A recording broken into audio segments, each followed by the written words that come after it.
time from solid surfaces to proteins. Our speaker is Fraser Armstrong. We thank you for taking time out of your schedule, and we look forward to an exciting talk. Thank you, John. Can you all hear me at the back? I can hear myself, so that's a good thing.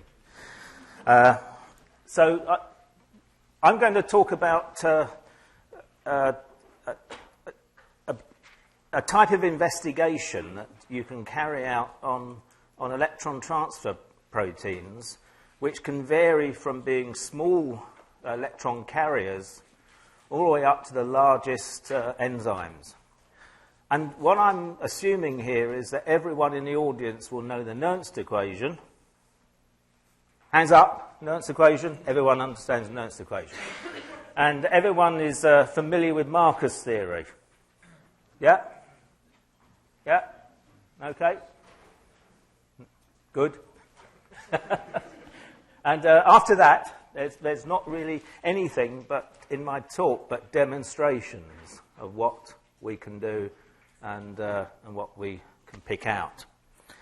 So we call it protein film electrochemistry because ultimately what we're doing is making a very small film of our sample on a suitable electrode surface.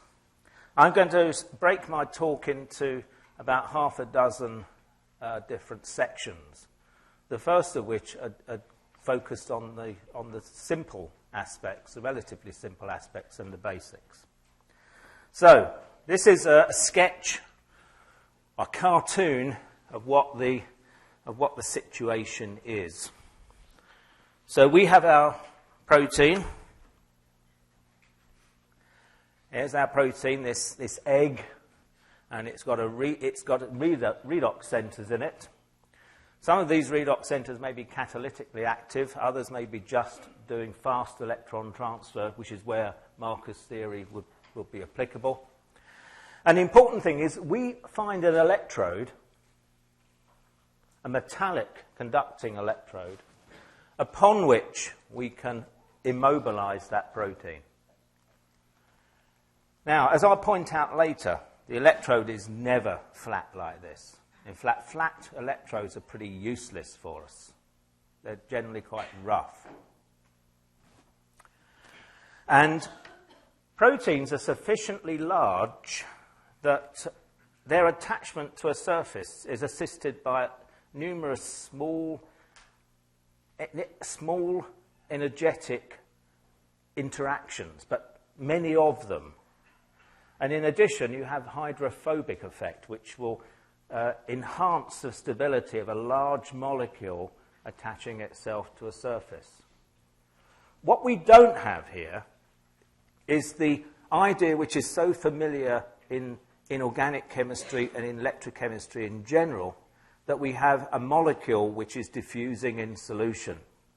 This proved to be one of the worst things that you could try and do with a protein, because you wouldn't see anything.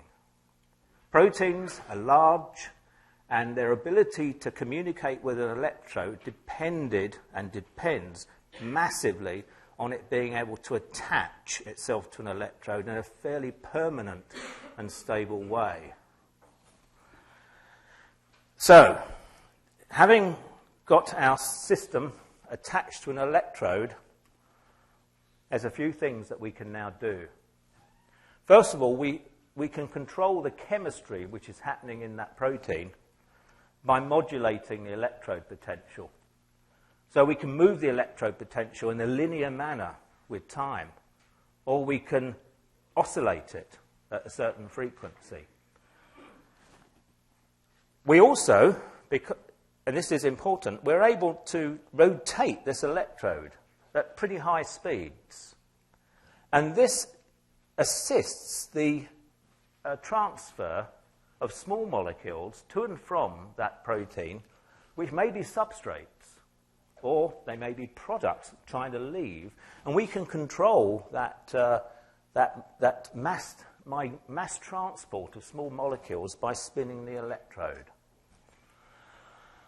Now, what we do, of course, is we measure electron transfers, because every time an electron moves into, let's say, that little center there, and then moved back out again, we would register an electrical current.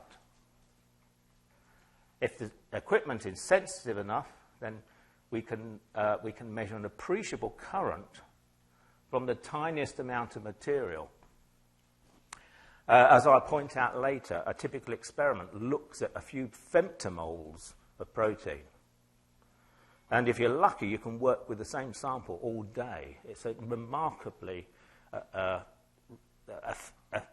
efficient set of experiments. In fact, I once bragged that you can do 10,000 experiments in this way on an EPR sample.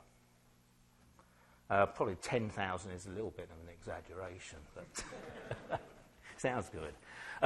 Now, when we have an enzyme, the catalytic current is amplified, and by measuring that current, we get the turnover rate.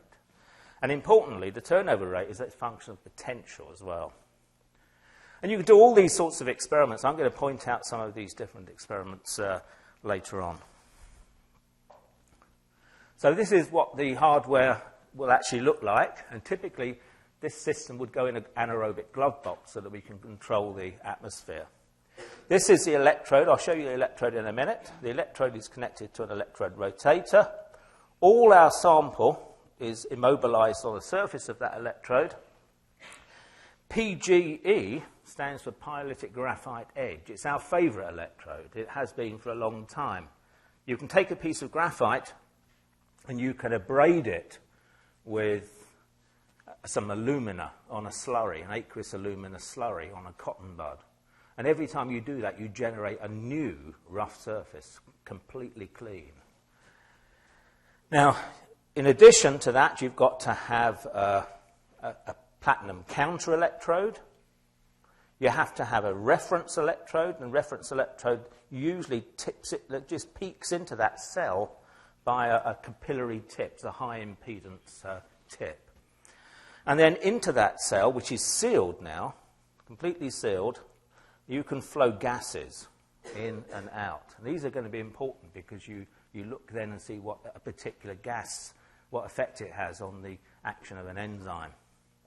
You can beam light up at the electrode from below, and your cell is thermostated with a water jacket. So this is anything that a good glass shop can build. And if you get yourself a set of electrochemical equipment, which these days doesn't cost very much, you're set to go. This is an idea of the size of an electrode. It's usually about 2 millimeters diameter. The area is about 0.03 centimeters cubed, and that's where you get this 10 femtomole as an average if you work out roughly speaking the dimensions of the enzyme and the typical results that you're able to achieve. And what you typically do here is you take the end of a Pasteur pipette, or a little tiny Gilson pipette, which is just wet with your enzyme solution, and you paint it over the surface of the electrode. And the absorption process is generally fast, within tens of seconds, and then your system then goes into the cell, into the electrolyte solution, which is generally a few mils, 1 to 2 mils, and then you're ready to go. Right, I'm going to now look at some of the most simple stuff that we could do, but I think it will resonate with you, so you can just get the idea very quickly. So what we're going to do here is this is the simple experiment where we've got an oxidized active site, maybe an iron sulfur cluster or a heme, and we're adding, let's say, n electrons. Just think of it as a 1 electron system. That's good enough. And that takes us to reduced form. And for any particular potential we apply, potential is the horizontal direction here, what the system is trying to do is trying to keep the Nernst equation balanced at every potential.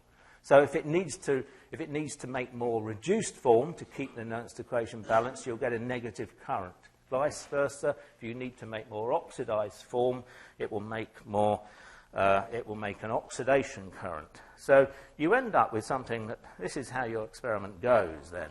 So you see, you you start over here, you reduce, oxidize, and you can, with a good instrument, you can take this up to, with speeds which can vary anything from a fraction of a millivolt per second, horrendously slow, right up to hundreds of volts a second. And if you've got a fast electron transfer system, you'll still see this sort of result at 100 volts per second. Now, from this simple system, you can get a few pieces of information very quickly. Now, obviously, you can get the reduction potential of your couple, because generally speaking, for an adsorbed system, which is very different to a system in solution, your peak current for oxidation and your peak current for reduction coincide. And they coincide at the reduction potential of the center, which is taking up the electron. The height of that signal is proportional to the square of the number of electrons transferred in the process. So therefore, if you've got a 2-electron system, it will give a peak which is 4 times the height. Ideally, and I'm referring here to a reversible system, one that can always keep up with the Nernst equation. So in other words, the Marcus theory is working really well for it. And the width at half height, delta, is 1 over n. So you can really pick out a 2-electron system from a 1-electron system. And in a number of studies, we've been very easily able to see flavins in enzymes because they give such sharp signals if they are 2-electron transfers. So, another factor here is that for any particular scan rate, you can basically look at the area just under this oxidation peak, and if you know the scan rate, you know how quickly it took you to cross a certain number of millivolts, and that integration gives you the number of electrons which are involved in the reaction and gives you the coverage of the protein. So in other words, you can work out precisely exactly how many electrons were going in terms of coulombs in and out of a center. Now, I started this really about 25 years ago, just about the time I moved to the University of California. And it was very clear. I was working with a person who's a pretty famous guy in spectroscopy. I'd worked with Helmut Beinert, and Helmut had taught me a great many things about really the importance of being precise in chemistry, the importance of looking at a good problem. And then I worked with Andy Thompson in the University of East Anglia. And coupling between the two, when I was working with Helmut Beinert, he'd been interested in aconitase. And aconitase is an iron-sulfur protein of the citric acid cycle, and it loses an ion very quickly upon oxidation. And it was subsequently realized that the mitochondrial aconitase was very similar to a cytoplasmic aconitase, which turned out to be an iron regulatory protein, which was responding to iron concentrations by putting an iron atom in and out of a 3-ion cluster, and then subsequent further degradations of that protein. Looking at iron-sulfur clusters by anything other than EPR spectroscopy proves a little bit more problematic. EPR is a wonderful technique for getting your first information about an iron-sulfur cluster. But what happens now if those iron-sulfur clusters just refuse to behave very well when you're doing a titration? They always appear to convert into something else. Well, you can see these centers now in very small amounts of protein, in small proteins, that is, by putting them on an electrode.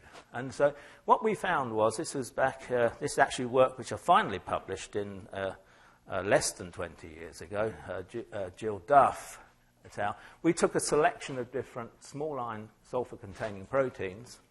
Here you have this is Zodibacter vinyllandii ferredoxin 1. Most of these are old, they're no longer of much interest to people because they've all been studied now. But these proteins produced a considerable amount of information when just simply placed on a piece of carbon. So if I take this is ferredoxin 1, Zodibacter vinyllandii. What I can do here is, the first thing is you want to subtract the baseline, because most of this stuff in the middle here, that's the capacitance of your electrode. So it's taking up electrons, then giving up electrons, and the interface is being charged with ions. You remove that charge. It's very easy to do this for an adsorbed system. You can't do it at all for a diffusing system, because you have a diffusion tail you can't subtract. But here you can subtract off that line and then this line, and you get this spectrum here. And from aligning this with EPR spectroscopy, you could say, well, that is the 3-ion cluster in this protein. There's the 4-ion cluster, this shoulder here. And always, when we have a 3-ion cluster that is at least able to pick up protons as well, the 3-ion cluster always gives a further reversible 2-electron transfer at about minus 0.7 volts. Now, this may or may not have, I don't think it has now any physiological relevance directly, but it's been interesting to think, well, iron-sulfur cluster is quite easily capable of doing 2-electron transfer, surprising enough. That's a 2-electron signal that you get there. Here it is for different proteins. And you can see it in some enzymes as well. So here you could do a bit of fingerprinting. You don't know, of course, what type of cluster they are, but you know that they're there from doing this sort of study. So if we took this, again, a little bit of history, if you take a reaction like aconitase was known to go through, a 3-ion cluster with lacking a good cysteine ligand here, aconitase binds a water molecule in this place, it would take up another metal and make a cubane. So you can look at that sort of system pretty easy. This was a small protein, a small ferredoxin, that had 2 types of iron-sulfur cluster, one being a stable 4-ion cluster and one being a 3-ion cluster that didn't really want to be a 3-ion cluster at all. It just wanted to pick up other things, other metals. And the EPR was chaotic, of course, because you couldn't avoid it breaking down, decomposing, cannibalizing other clusters. Now, you put it on the electrode, and you could see this sequence of reactions occurring. 3-ion to 4-ion, put an electron on it.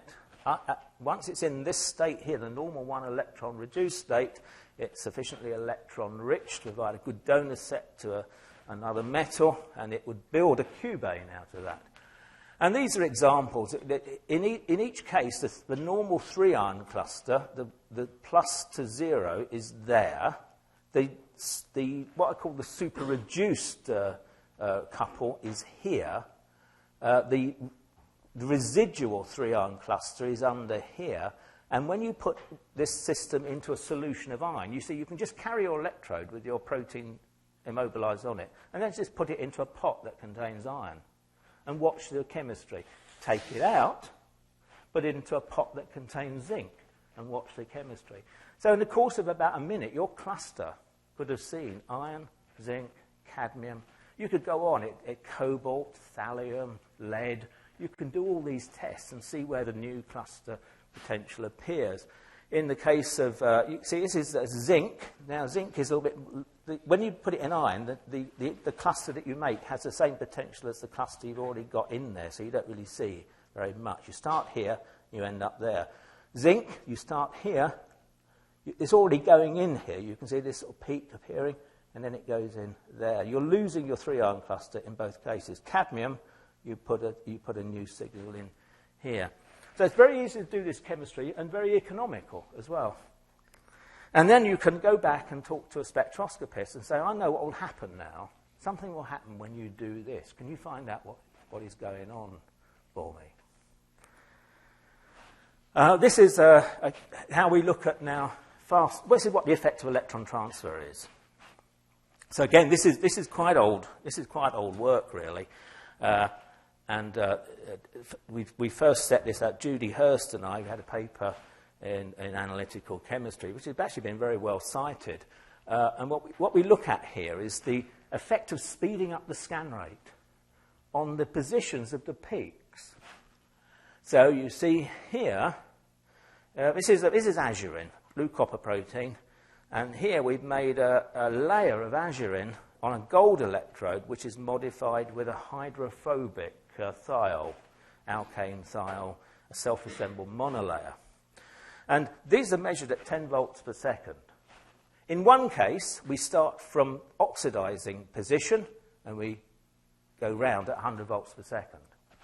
In another case, we start from the reducing position, and we go round. What is important here is that in that particular situation, it did not matter whether you started with your protein all reduced or all oxidized. This can be very important because it can make a difference.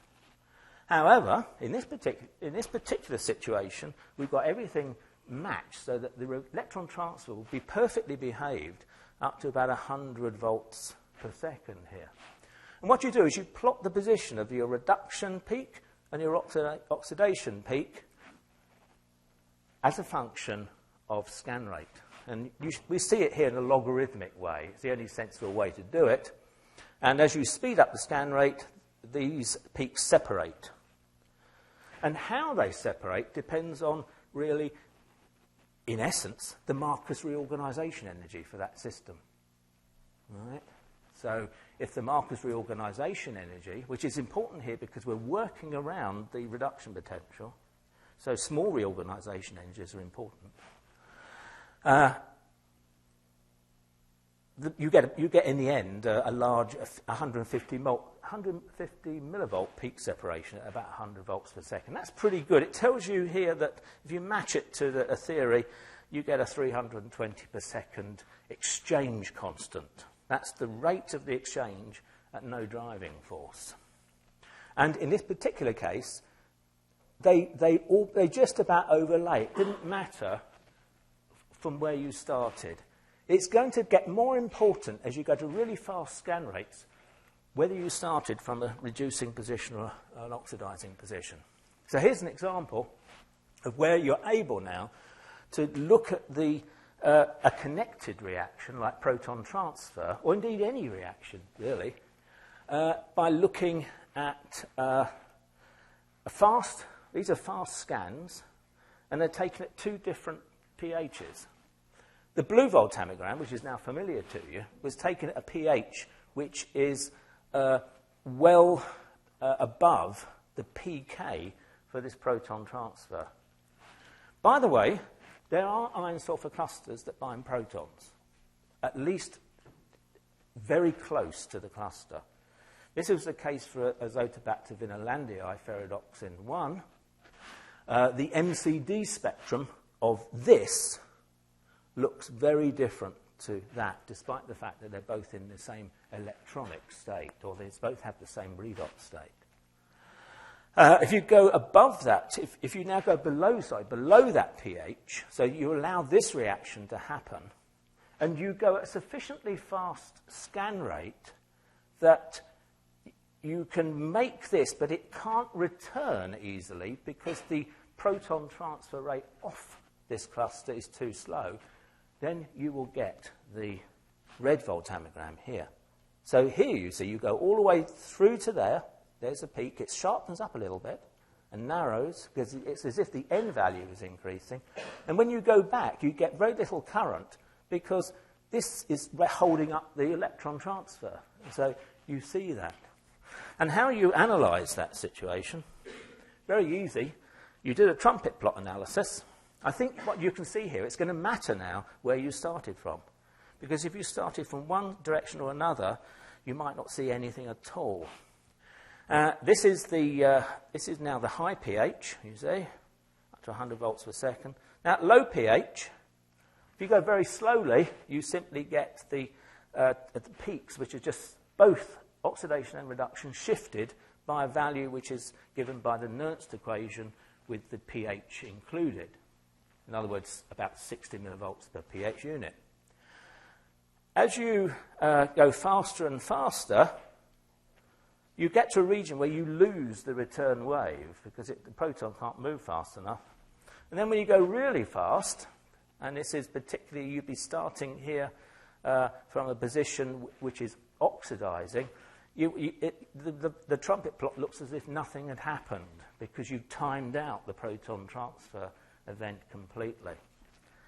So we felt at the time, this and particularly because there was a lot of interest in proton-coupled electron transfers and gating.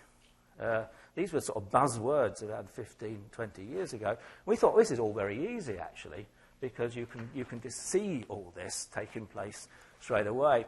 And what we were able to do, working with my very good colleague who sadly died 12 years ago, Barbara Burgess, we were able to work out the mechanism of proton transfer in a small protein, which has a lot of implications for how proton pumps actually work. And we were just doing this type of experiment. I want to move on now to enzymes. And enzymes are generally much bigger than these small proteins. And I think the record so far is held by Judy Hurst, who studied complex 1 by electrochemistry. And complex 1 has a molecular weight of about 1 million. It's enormous. But you can make a film of it on an electrode, and you can get a lot of information from a small amount of material. It gets now, because the amount of material, number of molecules that you can actually put on the electrode gets much smaller because the molecule is so much larger. It gets much more difficult now to see individual centers. But this is more than compensated by the fact that every single electron that travels is amplified by the turnover frequency of the catalysis. So you can get big amplification effects. And in fact, you know, my group is really focused on electrocatalysis now for the last 12, 15 years. And this would be typical of the sort of molecules that we've been studying. This is a hydrogenase. It's hydrogenase 1 from E. coli. And the structure was solved by the group of my friend Juan Fontecilla Camps in Grenoble. Two structures have appeared quite recently, a structure in PNAS in 2012, and this structure, as you see here, where the enzyme is crystallized with labile cytochrome B subunits still attached to it. These are quite labile. In the electrochemistry experiments, I think it's fairly obvious that what we really look at is here because it's been prized away from its membrane anchors.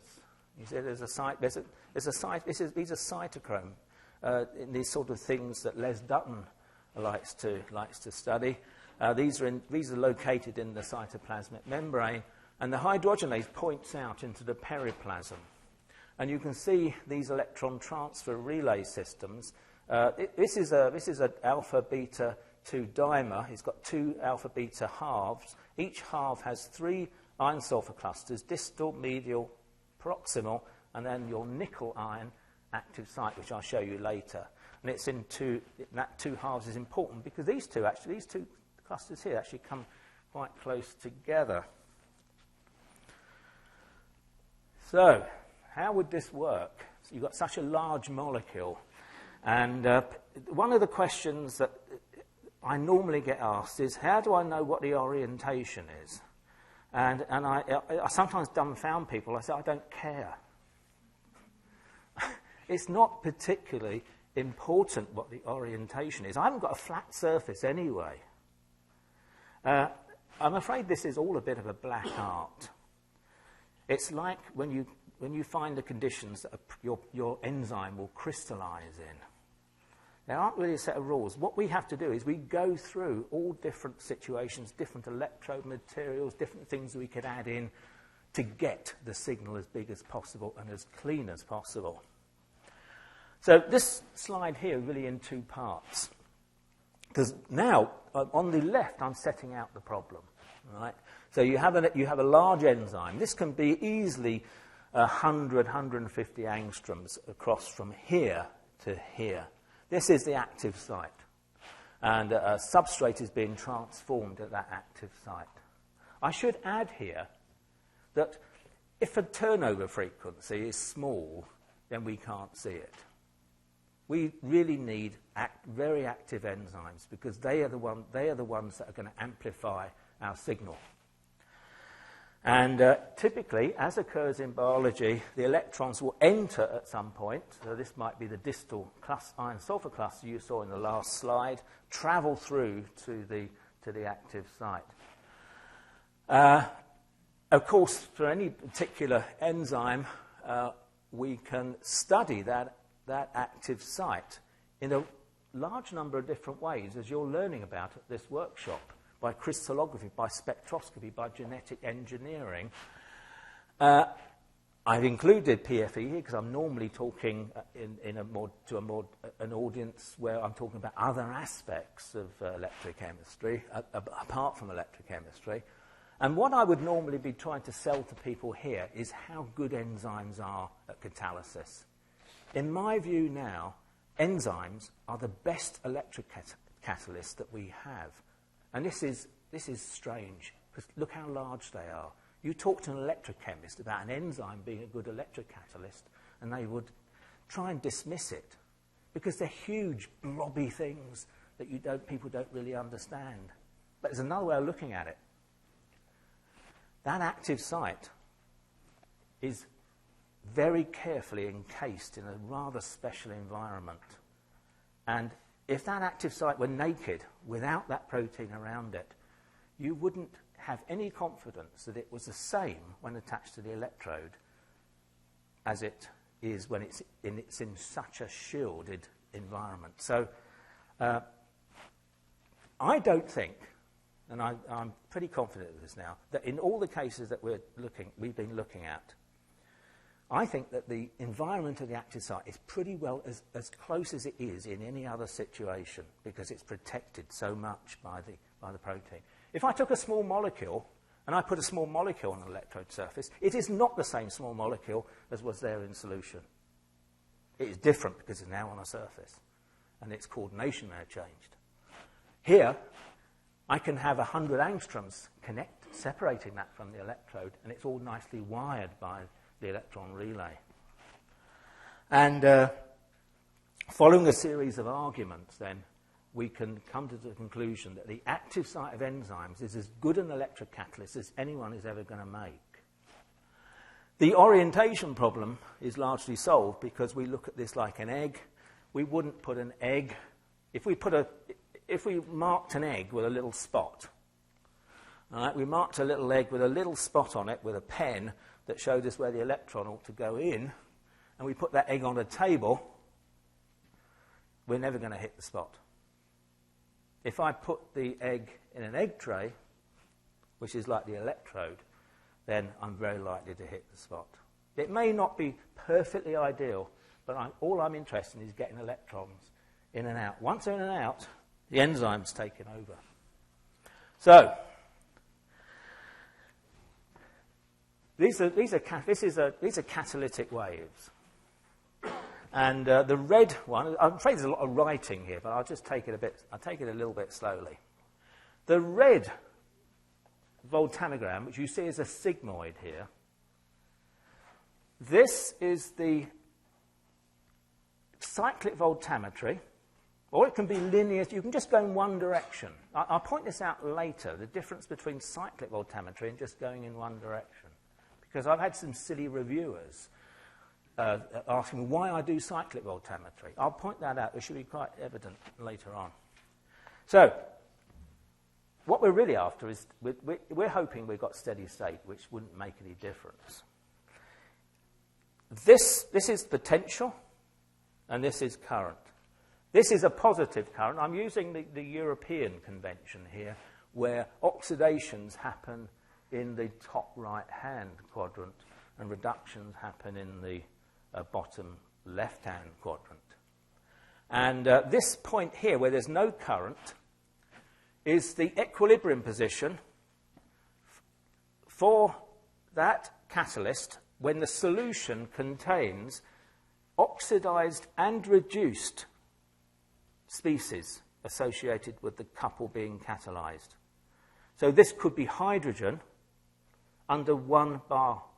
Sorry, it can be 1 bar of hydrogen at a certain pH. And this point here, the zero current, would be the thermodynamic potential of that system. Now, in a good electrocatalyst, of which in industry you only see platinum as an example, if I take the potential a little bit higher than that point, I will get an oxidation. In fact, if I take a minuscule degree higher than that thermodynamic potential, I would get an oxidation current. I think you can all see that. If I take it a minuscule bit lower, then I must get a reduction current. This is just simple thermodynamics, but it works because the catalysis is reversible and fast. And eventually, when I take the current up and up, when I take the potential up and up and up, and I'm rotating the electrode here to make sure that the current is not going to be limited by mass transport, the limitation that I will then get at this point here is the maximum rate that catalyst can work at, given that it had no difficulty anymore in getting electrons. This is working flat out. And if I go the other direction, down here I reach a limit which is as fast as that enzyme can ever work at, the active site. It can ever cycle. Something else is now limiting the rate. So this blue voltammogram is what we would call a perfect catalyst. It responds reversibly to the potential being applied. Oxidation, reduction. You see, this is how we got it on the electrode, just like that. Most electrocatalysts, in fact nearly all of them you're ever going to come across in the chemistry literature, don't do this at all. They're like the red voltammogram.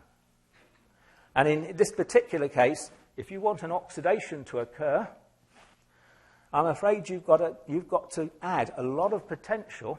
You've got to drive that reaction till it eventually starts to occur at this potential here. And then, ideally, it would get up to the same limit if it was inherently as good a catalyst. But there is a cost, you see, this overpotential cost. You see, at this potential here, which is somewhere in the middle, this red catalyst hasn't worked at all. But the blue catalyst is already working at its flat-out rate. This is the overpotential issue. And the red catalyst is a typical electrocatalyst, but it's a bad electrocatalyst. 100 millivolts overpotential. Now look at the redox spectrum inside an organism. So this is the voltammetry of life, if you like. You've got potential going here. You've got it all the way from fats, fuels over here, all the way up to oxygen. This is at pH 7, so you've got about 0.8 volts. And in the course of that redox spectral range, this is where we get our energy from. Right? You could just burn fats with oxygen, you just get it a lot out. But organisms extract energy very efficiently and close to reversibility. You probably all know this about thermodynamics. That is, a perfect machine is one that doesn't do any work. I often say that to my students in another way, the perfect... and that is not the way. Of course, it's the second law. We have to give something away to get something to work. But, of course, you want to give the minimum away to get it to work. It's like whole economies work like this. They work because of interest. You have to charge interest and get interest to get anything moving. If you didn't charge interest, nothing would work. There would be no incentive. But the important point is to get that interest rate as low as possible, so you lose as little and things get efficient. So if there was 100 millivolts overpotential to oxidize NADH, so that you were over here, gosh, things wouldn't work any longer. You need to have such efficient catalysts in biology. And it's probably no surprise that when we eventually look at them properly on electrodes, we find that they behave as if they're the world's best electrocatalysts. So this is another way of looking at enzyme efficiency. And it's something that only arises when you look at enzymes as electrocatalysts. In other words, you've got to have an enzyme that does an electron transport reaction, and then you can then come in with your technique and you can define efficiency in a different way. Efficiency is normally looked at in terms of turnover rate. So numerous articles, Benkovich, Warshaw, this year's Nobel Prize winner, my people who used to be at Oxford many years ago, John Aubrey, Jeremy Knowles, they defined efficiency of an enzyme in terms of how close this turnover rate reached diffusion control. Let's now look at a different way. Let's look, instead of only looking at this vertical ruler, which is rate, remember, rate is current in electrocatalysis, we now look also at what we needed to apply in terms of energy, well, the potential component of energy, to get that rate. So we introduced with electrochemistry here, with protein film electrochemistry, we introduced a horizontal ruler into enzyme efficiency, and we now see how much it costs to get a certain rate out of an enzyme. So this is what I'm going to deal with for the next half an hour is really nothing but examples about what we do. So this is a hydrogenase. It's hydrogenase 2 from E. coli, and the active site is seen on the left. It's got a nickel atom, which is coordinated by 4 sulfurs, and 2 of those sulfurs bridge. These are cysteine sulfurs; they're not inorganic sulfides, all of them.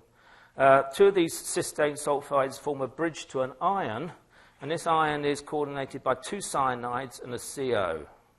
It's 5 coordinate in this state. It's a 16 electron, valence electron system, so it sort of tells you that there ought to be something bound here as well. We're not quite sure how it works yet. I think my group is close to working out how it actually works, but I can't comment really with any confidence on that at the moment. But when you put that enzyme, about 100,000 molecular weight, when you put it on a piece of carbon and you put it into your cell and then you apply 1 atmosphere hydrogen at pH 6, this is then what you see. So if we were to start out here, we see hydrogen production. This is a negative current where the enzyme is now taking the protons, converting into hydrogen. And as we take the potential up, that rate goes down. This is the balance point. This is a thermodynamic potential. And I think you could already see that this is a reversible catalyst. Despite the fact that the electrons are travelling through 30 angstroms to that active site. And you carry on taking the potential up, and then it starts to slow down. It looks like it's slowing down. In actual fact, the enzyme's starting to yawn and get tired. It's switching off. It's going into a resting state here because there's a competing reaction now starting to happen.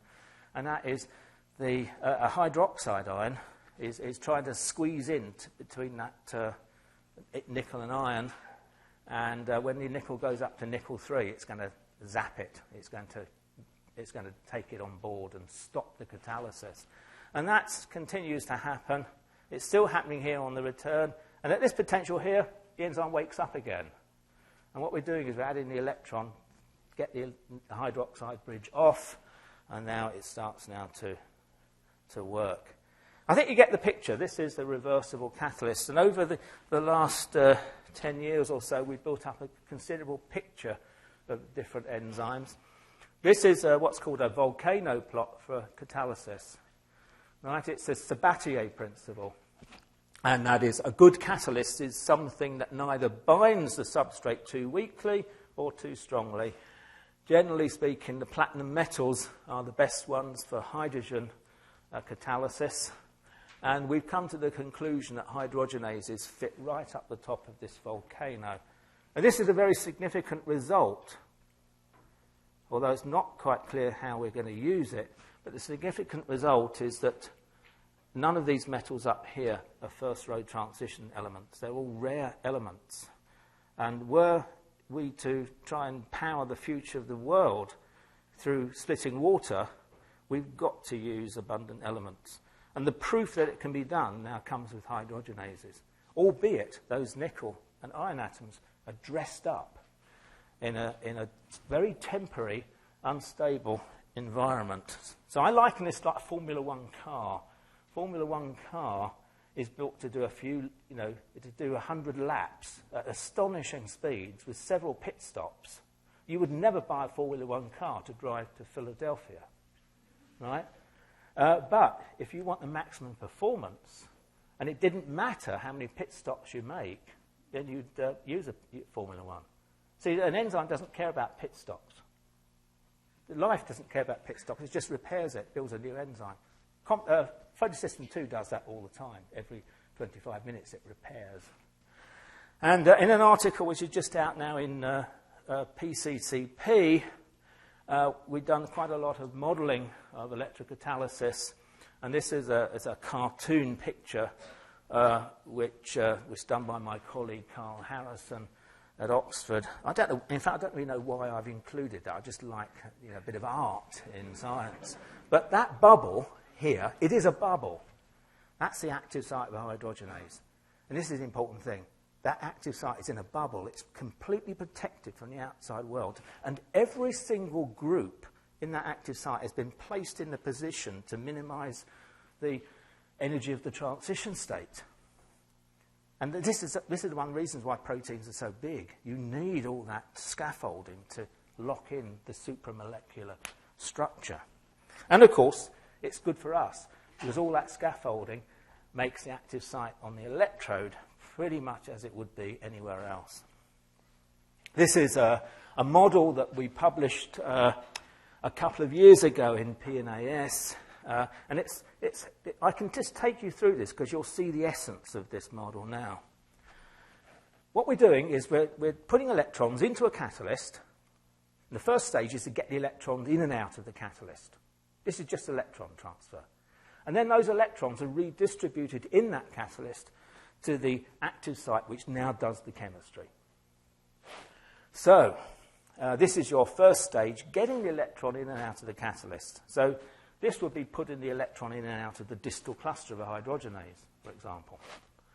And the rate constants, these K1A and K1C, they're related to the exchange rate constant, simply by Marcus theory or Butler-Volmer theory. Now, once you've got the electrons in there, so if they're going in and they're doing a reduction reaction, the catalytic reactions, which are now called K2, they turn protons into hydrogen. Or going the other way, if you've got the holes, the negative electrons in the oxidized form, they are filled now with electrons from protons. So you've got these two rates here, which are K2 and K2C for cathodic reduction process, K2A for anodic. And you can work out here something that, if I just take you back, what you notice with hydrogenases is that here it looks as if this enzyme is a much better hydrogen oxidizer than it is hydrogen producer. In fact, I'm going to show an example where it's a much better hydrogen oxidizer than a hydrogen producer.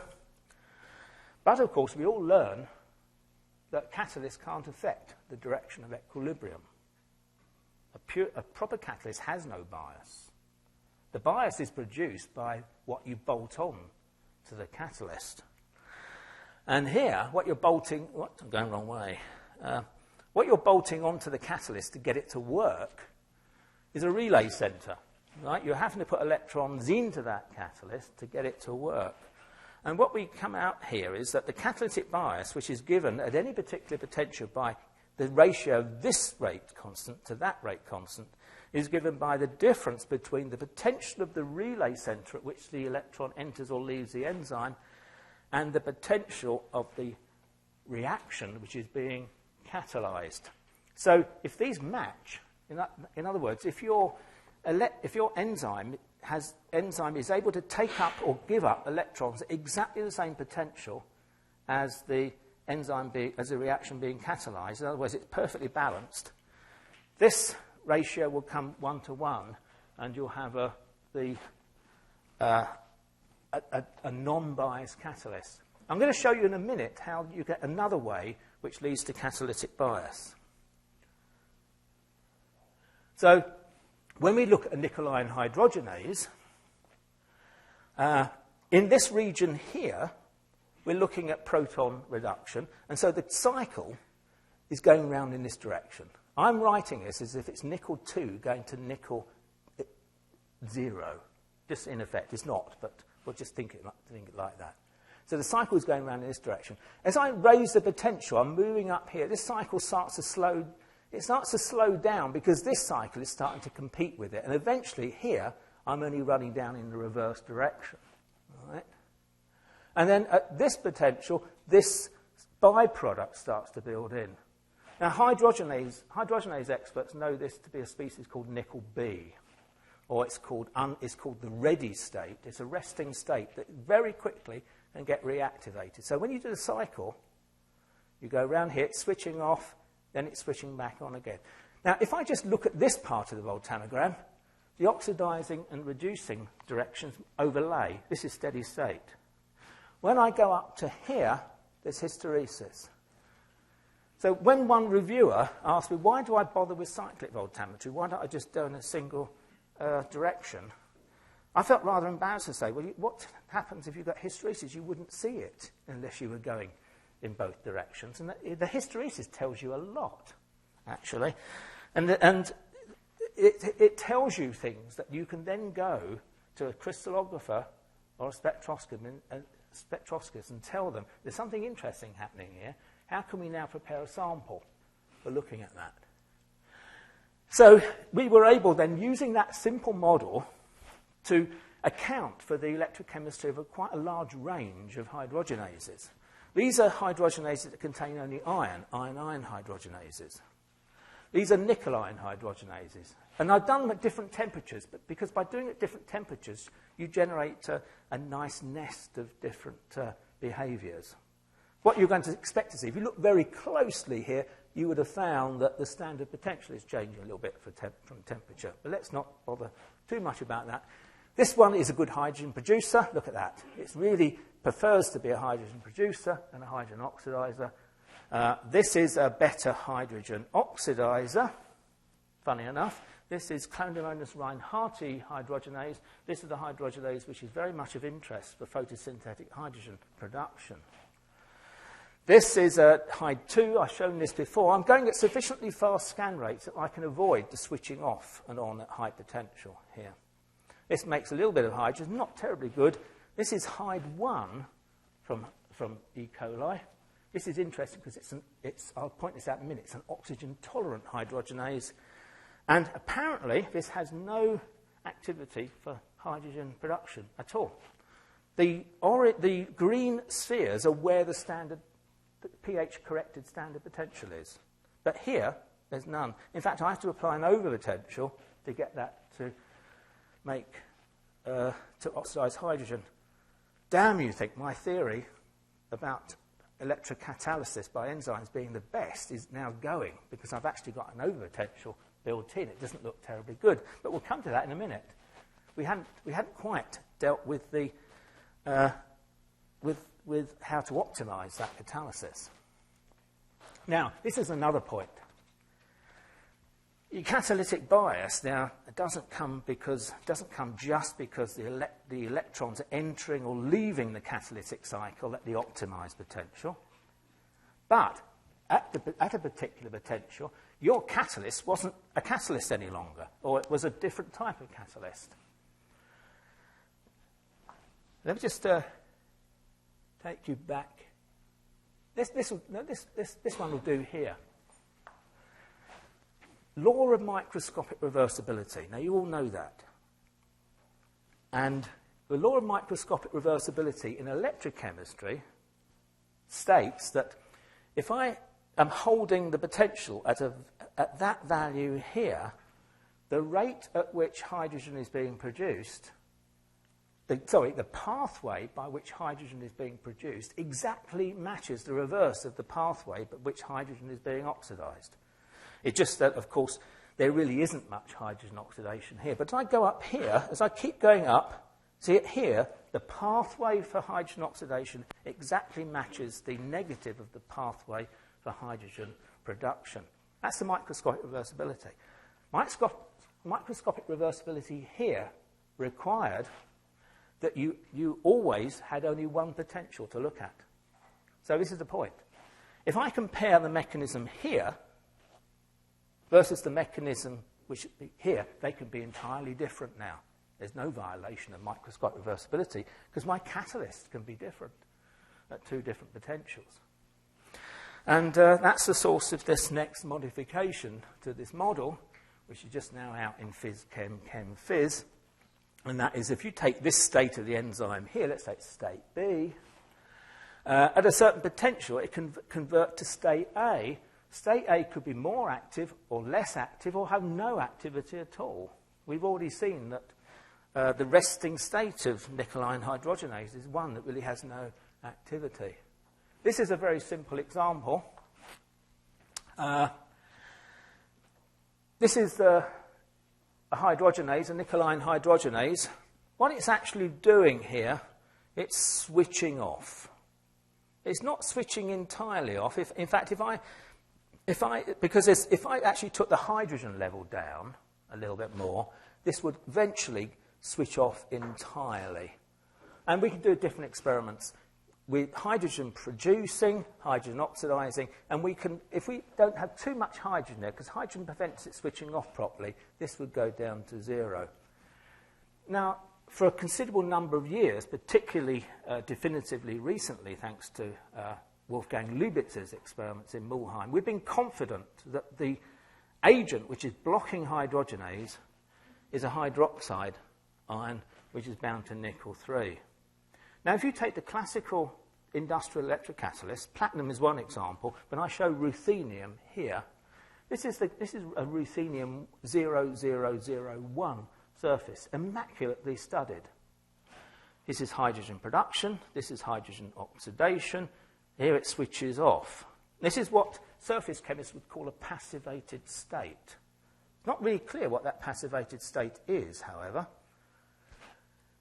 I just call it ruthenium N plus OH, but it can be an oxide. See, it is strange because the surface chemist doesn't know what he or she really has. In our enzyme, we know what we've got. And you can start turning the arguments around about electrocatalysis very clearly. This is really explained by the model. These points here are rather modelled. This is what we're doing here is we're switching the enzyme or the catalyst into a state which has a different activity. In this case, 0 activity or partial activity here because it's sustained, but in a steady state process with hydrogen. So I'm now going to talk very quickly. I've got about half an hour maximum to go, right? So I'm going to speed up now, and we're going to do 3 different test cases. We're going to look at nickel iron hydrogenases in more detail, iron hydrogenases, and carbon monoxide dehydrogenase. And what I've done is I've selected some recent pieces of work where we've been able to make new discoveries, not all of which are finally sealed up yet. So this takes you back to the nickel iron hydrogenase I showed before. And this is where we've done a lot of work over the last few years. So we're able to genetically engineer each of these clusters, the medial cluster, the distal cluster, the medial cluster, and the proximal cluster. And now we're basically taking the roof off the active site of hydrogenases by genetic engineering and changing that as well. Now, one of the interesting things about that particular hydrogenase, which won't be at all evident from what I just showed, is that it's able to work in the presence of oxygen. Now, this is quite an astounding and, at first, unexpected property of hydrogenases. All the people who worked with hydrogenases in earlier years would always see that these enzymes are destroyed by oxygen. Or at least they won't work if any oxygen is present at all. The iron hydrogenases, as I'll point out later, they're completely destroyed by oxygen. The nickel iron hydrogenases, generally are destroyed by oxygen, but they can be woken up after a lot of reactivation. An oxygen-tolerant hydrogenase, such as Hyd1 of E. coli, has the property of being able to work in the presence of oxygen, where oxygen really only becomes an inhibitor. When we look at the electron transfer relay, which is present in the small subunit of Hyd1, we find there's one special difference. By the way, the differences between oxygen-sensitive nickel ion hydrogenases and oxygen-tolerant nickel ion hydrogenases are not found, really, in the region of the active site. They're found in the small subunit, mostly, where the iron-sulfur clusters are. And this is the big difference. And over the last 4 years or so, this has become probably this is the newest type of iron-sulfur cluster. And so the structure of this was solved by a Japanese group, by a Berlin group, and then subsequently by Juan Fontecilla-Kamp's group. Now, this is a structure based on Juan Fontecilla-Kamp's structure. And what is different about this iron-sulfur cluster, if you looked at this, you would think, what sort of iron-sulfur cluster is that? Right? It's not really a cube any longer. What I'm showing, however, is the superoxidized state of that cluster. And what's happened is it's built an iron-nitrogen bond. It's become bonded. One of the ions has become bonded to a deprotonated peptide nitrogen. If you go to the other two oxidation states, if you just make out here, I've written this up as 4 iron, 3 sulfur. There's 6 cysteines coordinate this protein. And then it exhibits oxidation states 5, 4, and 3. And just a few years ago, for that to ever occur, 2 fast redox couples within a couple of hundred millivolts of each other would be considered to violate the old rules of iron-sulfur cluster chemistry. And that is that iron-sulfur clusters generally only do 1 electron chemistry, at least simple ones like this. In the relay as well as having this unusual cluster, it seems that the medial cluster has a pretty high potential as well. Now, high potential relay centers store electrons. Low potential relay centers don't store electrons. So that's an important point. And we're going to find that configuration of the relay makes Hyd1 and makes all oxygen nickel ion hydrogenases do something very special. This is an experiment carried out by Rhiannon Evans in my group. It's a very simple experiment. What we have here is hydrogenase 1, which is immobilized on a piece of carbon, a rotating carbon electrode.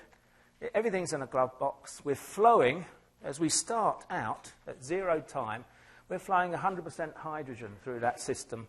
And we're looking now, this is the oxidation current. So in this particular experiment, we've got 10 microamps. Gosh, 10 microamps is so easy to see in an electrochemistry experiment. The noise level is virtually nothing. It's really very easy to see. Now, at this particular point here, we switch the gas supply to 10% hydrogen. So the current drops. It will, of course, drop in accordance with, depending on what the Michaelis constant was for hydrogen. So it drops to about sort of 70% of its value. Fair enough. But this now allows us to introduce oxygen into the gas supply as well.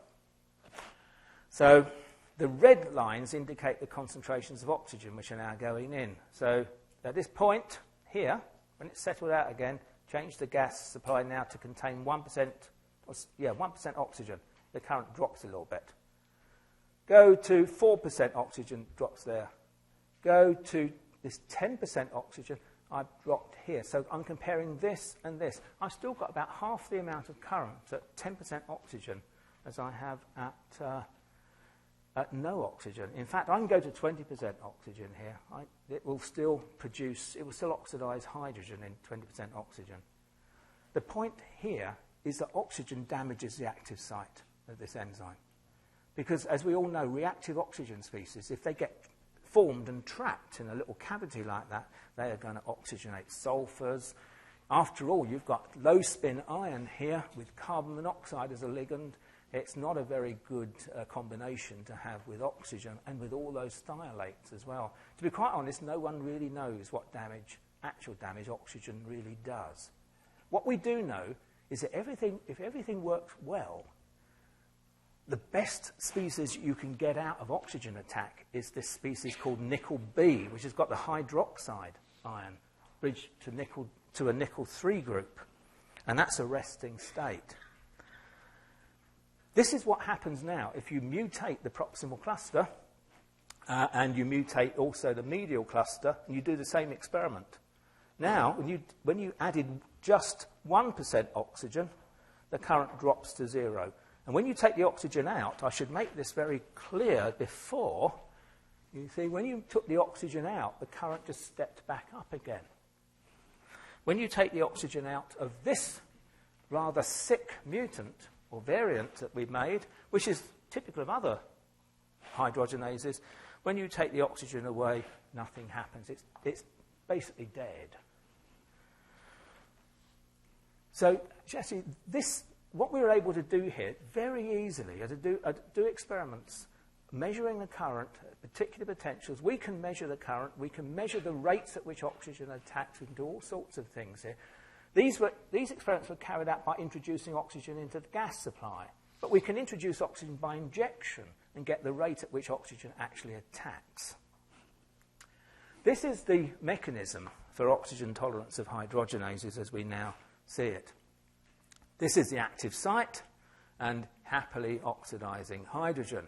Every so often, oxygen makes an attack, but everything going according to plan, 3 electrons arrive very quickly from the relay, and of course one is able to be supplied by the nickel, and that goes up to nickel 3, and then one more external electron, if we provide it, will take that nickel 3 back down to nickel 2, and the system will rejoin the catalytic cycle. So providing you're not working this at high potential, the system will always rejoin the catalytic cycle. If you don't have 3 electrons, at least 3 electrons available, don't forget one is coming from the nickel. If you can't guarantee 3 electrons, you're going to make oxygenated species. And over the course of time, let's say we were allowed to look at this for 5 minutes. Over the course of time, the attrition rate builds up and we lose the enzyme. It's the guarantee of 3 electrons which is important. This is an experiment which has just appeared in PNAS. This is a mass spec experiment carried out by my student Philip Wolf, who's done independent mass spec measurements of the oxygen 18 water, which is produced by oxygen 18. And the rate that he gets, we don't really have the plot here that shows the rate, but the rate he gets coincides with the rate at which oxygen attacks the active site as measured by protein film electrochemistry.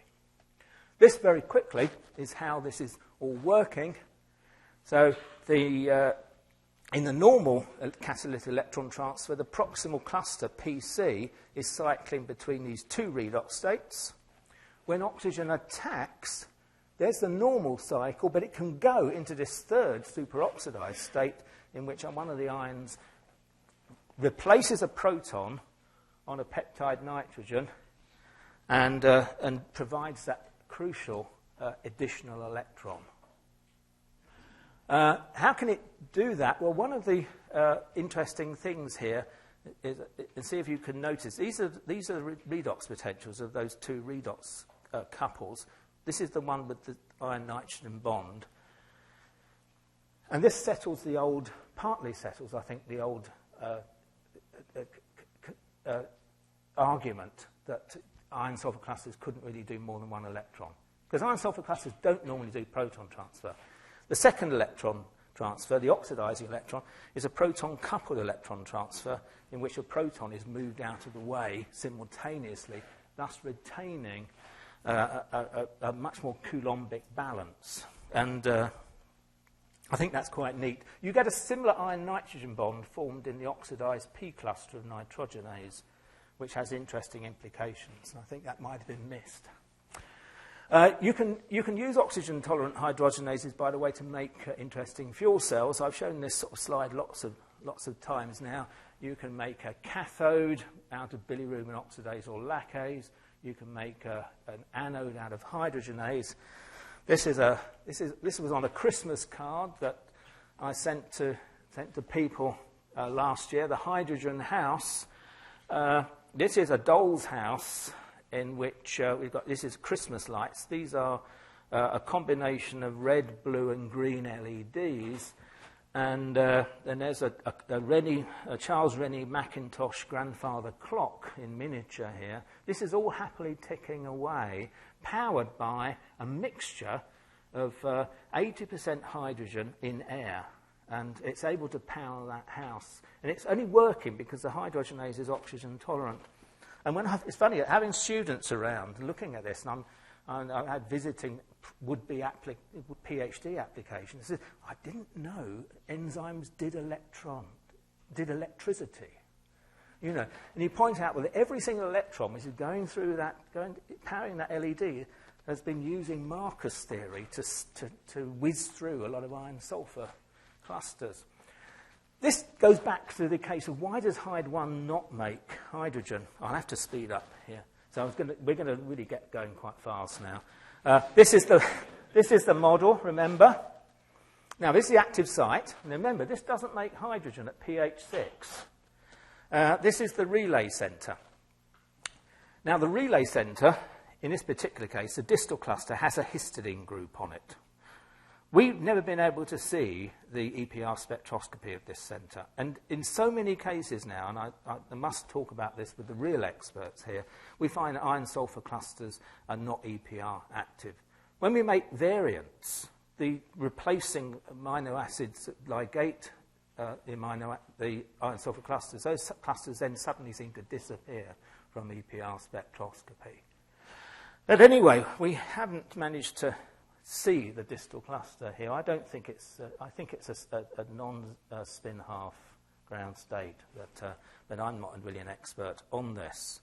However, iron-sulfur clusters don't generally change too much with pH. The risky clusters, of course, do, but it's never going to be as much as the 60 millivolts of hydrogen.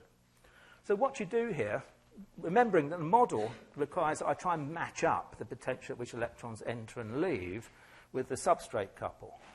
So as I take the pH down, all right, if I take it down, I should change this value, change the value of the hydrogen couple much more than I change the potential of the entry-exit point. And this is indeed what happens. You see, this is the onset potential. You see, you remember, we've got an overpotential. We can't oxidize hydrogen until we've got a certain potential. If I vary all the hydrogen concentration, it doesn't make one bit of difference to the onset potential. That shows it's not the active site.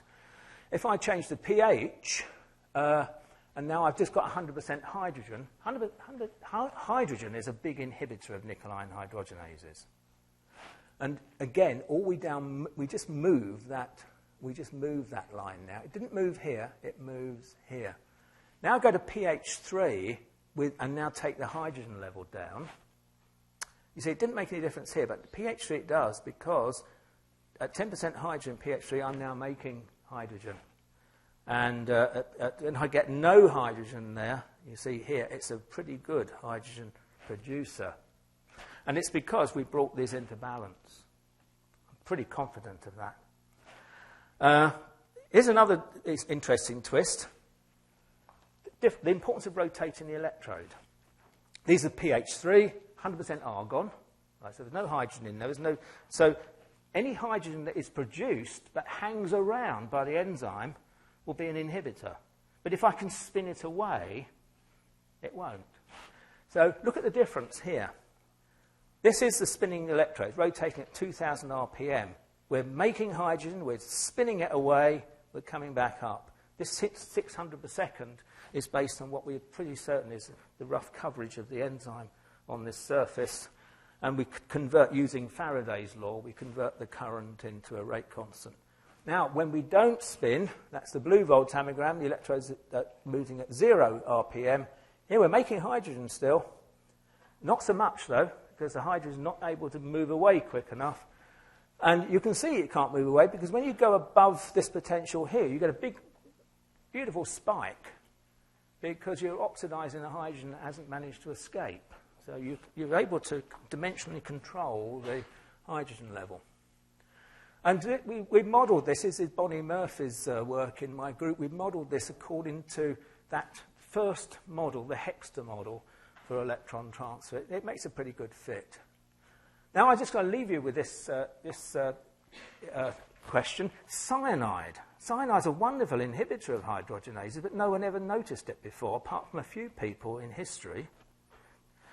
It was first noted about 1940 that some organisms couldn't oxidize hydrogen when cyanide was present. The most recent thing I've ever found is Lance Seefeld's work about 10 or 20 years ago now, in which cyanide would inhibit azotobacter vinylande hydrogenase, but why and how, it was very difficult to see.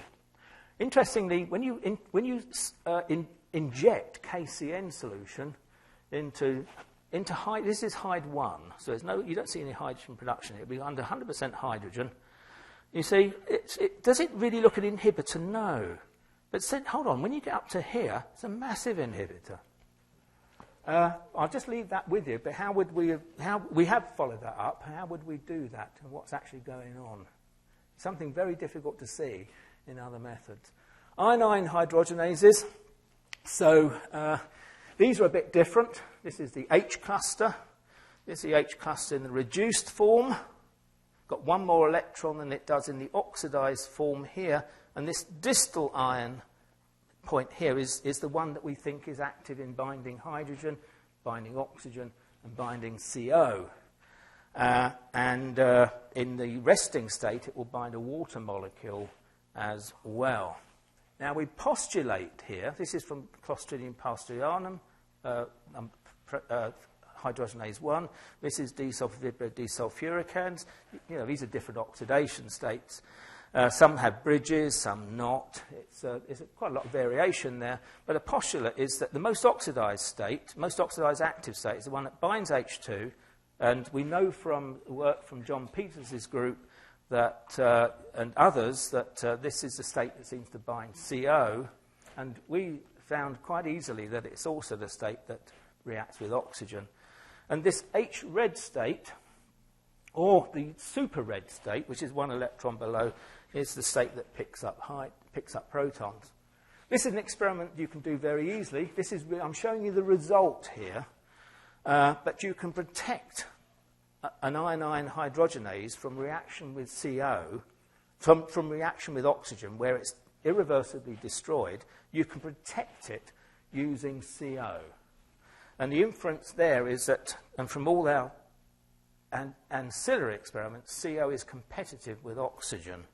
Here's a sort of PFE experiment. It looks a bit horrendous, and this usually takes me 10 minutes to explain, so I'm not going to take 10 minutes to explain that. The red traces here are one where you've added 10% oxygen, and then at a certain particular point, you've gone back to hydrogen. You get no activity back. This has killed the enzyme, the red adding oxygen. The blue trace, sorry, let's go to the black trace. The black trace is you've added CO, 10% CO, and then you take your CO away again, and you get most of the activity back. The enzyme comes off the electrode quite slowly. The blue trace is when you add CO. Oh, sorry, I've got this wrong way around. The blue trace is where you add CO and then take it away again, so you get it back. The red trace is where you add oxygen. The black trace is where you add CO first, then add oxygen, then take your oxygen away, then take your CO away, and you get most of it back. So the CO, this shows you that CO protects against oxygen. These are the rates at which oxygen attacks versus the rate at which CO attacks. That means that you could have done that experiment very easily because you can always be sure that your CO is locked onto the enzyme before you added oxygen.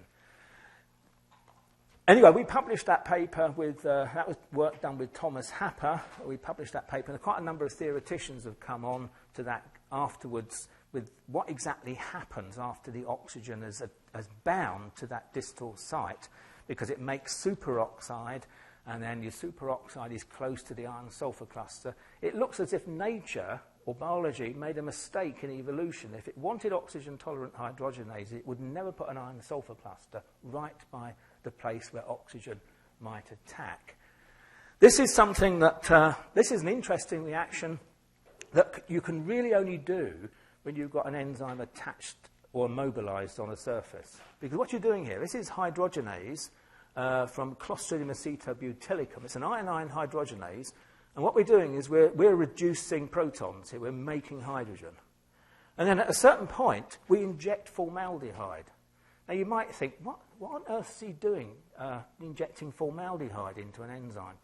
Well, there's another reason for that. But what we discovered was that the activity went to virtually zero. Are we pickling the enzyme? Because formaldehyde, formula is what you preserve bodies, livers in, right? But no, you see, you can just take because you've got the enzyme immobilized, you can just simply change the buffer. You know, you leave the enzyme as it is, and then you get your activity back again. So it's completely reversible. And we follow that up because, interestingly enough, formaldehyde really only, it binds, it does this reaction, this inhibition reaction, most dramatically when the enzyme is making hydrogen at low potential. And as you raise the potential, and eventually you go over to, you see, eventually we're going into hydrogen oxidation here, the effect of formaldehyde is nothing, really. It does vary a little bit, but it's not a good inhibitor at high potentials. It really is a great inhibitor at low potentials.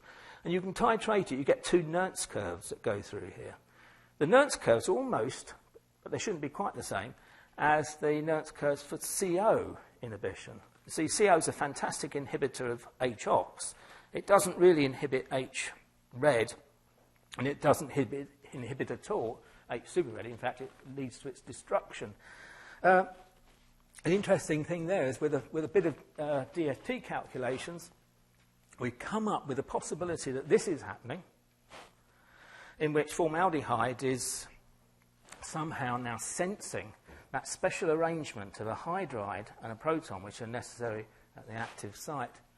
And intriguingly, this is the same as the Noyori chemistry. Noyori won the Nobel Prize, I think, 2002, 2003 for ruthenium, the catalytic hydrogenation of ketones. So what we obviously we're trying to do here is re-engineer hydrogenases now to see if they can do organometallic chemistry along the Noyori manner, where they're able to do hydrogenation of maybe aldehydes and ketones. If this was to turn out, it'd be very interesting.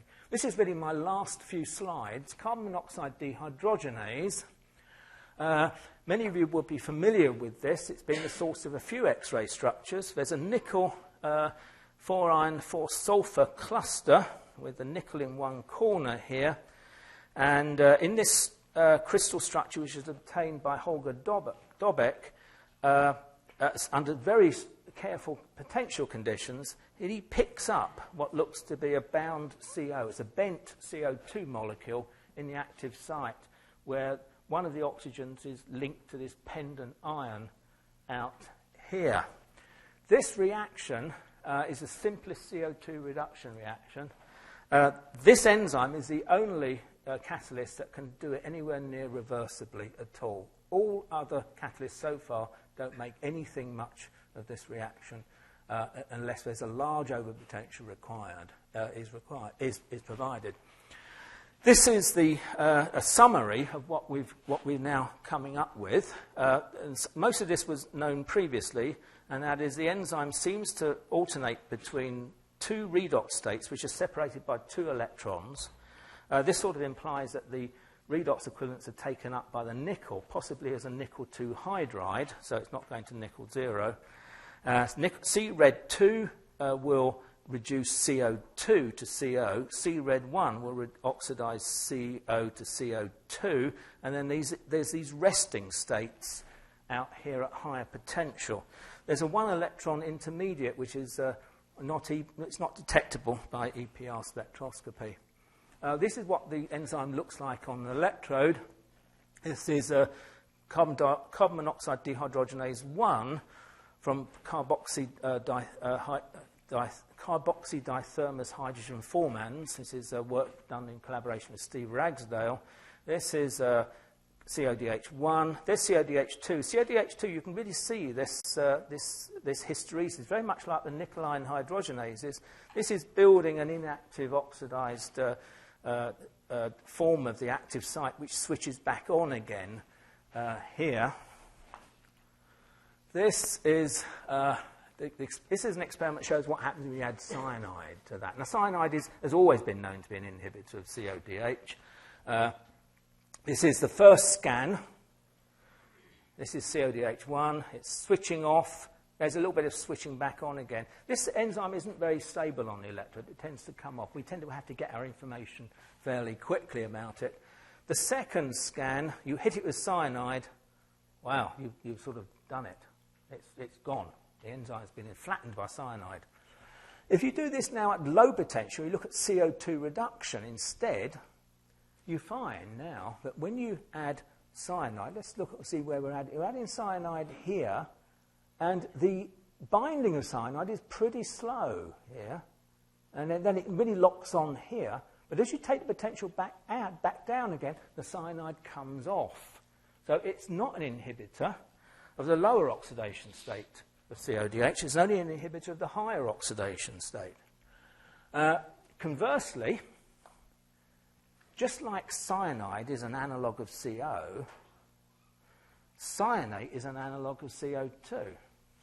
So if you do this same experiment with cyanate, let's compare here. The blue voltammogram is the enzyme happily working on a mixture of CO and CO2. And then the black voltammogram is in the presence of cyanate. And the cyanate has the effect of basically switching off CO2 reduction. And it even makes a little overpotential before CO oxidation starts to take place. But at high potential, the enzyme is completely uninhibited by cyanate. And how you actually interpret this, you take the more extended model of catalysis, which says that in the presence of cyanate, it's as if you're putting your enzyme into a different catalytic state. Very easy concept. You're putting it into a different catalytic state, which only exists at low potential in the presence of cyanate. And so you have this state here, which has taken the catalyst out of action. And it's potential sensitive. Potential sensitivity of inhibition is not something that's terribly easy to study when you do conventional methods, but it's extremely easy to see when you've got your enzyme attached to an electrode.